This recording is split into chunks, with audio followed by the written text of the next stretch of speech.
సేవకుని కొంతమంది విశ్వాసులు బెదిరిస్తారు, మేము సంఘం వదిలిపెట్టి వెళ్ళిపోతామండి అని. అయినా వీడు కదిలిండా లేకపోతే తాను నమ్మిన సత్యానికి కట్టుబడి ఉన్నాడా లేదా? దుర్బోధకు సపోర్ట్ చేయనందుకు నన్ను వదిలిపెట్టిపోయిన వారు ఉన్నారు, సంఘాన్ని వదిలిపెట్టిపోయిన వారు ఉన్నారు. అయ్యో మరి విశ్వాసులు సంఘాన్ని వదిలిపెట్టిపోతే ఎట్లా, నేను ఎట్లా పోషించబడాలి? పర్వాలేదమ్మా, మీరు ఏ బోధ చేసినా నేను సపోర్ట్ చేస్తారండి అనేటోడా మీ బోధకుడు? పోతే పోండి, సత్యం కోసం మేము పస్తులన్నా ఉంటామని అనేవాడా? చాలా మంది ప్రియ దేవుని బిడ్డలారా, బోధకులు, పాస్టర్స్ విశ్వాసులను బోధ విషయంలో కానీ జీవిత విషయంలో కానీ నోరు తెరిచి గద్దించడానికి సిద్ధంగా లేరు. ఎందుకో తెలుసా?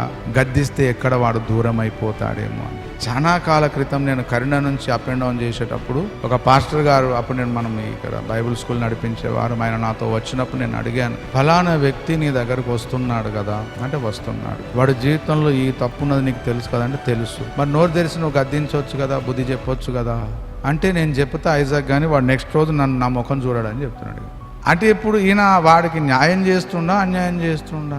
వాడు ఆ వ్యక్తి సంఘంలో ఉండాలి, ఆ వ్యక్తి సహాయం ఈయనకు కావాలి, ఆ వ్యక్తి కానుక కావాలి, ఏదైనా కావాలి. వాడిని మాత్రం సరిచేయడు, వాడిని గద్దించడు, నోరు తెరిచి వానికి బుద్ధి చెప్పాడు. వాడు నశించిపోయే మార్గంలో ఉండి నాశనమైనా పర్వాలేదు కానీ వాడిని మాత్రం గద్దించడు. మీ సేవకుడు, దేవుడు మీకు ఇచ్చిన దైవ సేవకుడు విశ్వాసులు దూరమైనా పర్వాలేదు అని నోరు తెరిచి గద్దించేవాడా?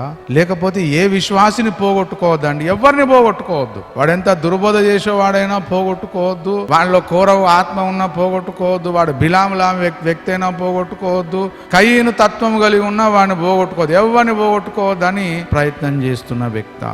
చాలా మందిని పోగొట్టుకున్నాను నా ఘాటైన ప్రసంగాలు చేయబట్టి, ప్రియ దేవుని ఘాటైన పాటలు చేయబట్టి కూడా పోగొట్టుకున్నాను.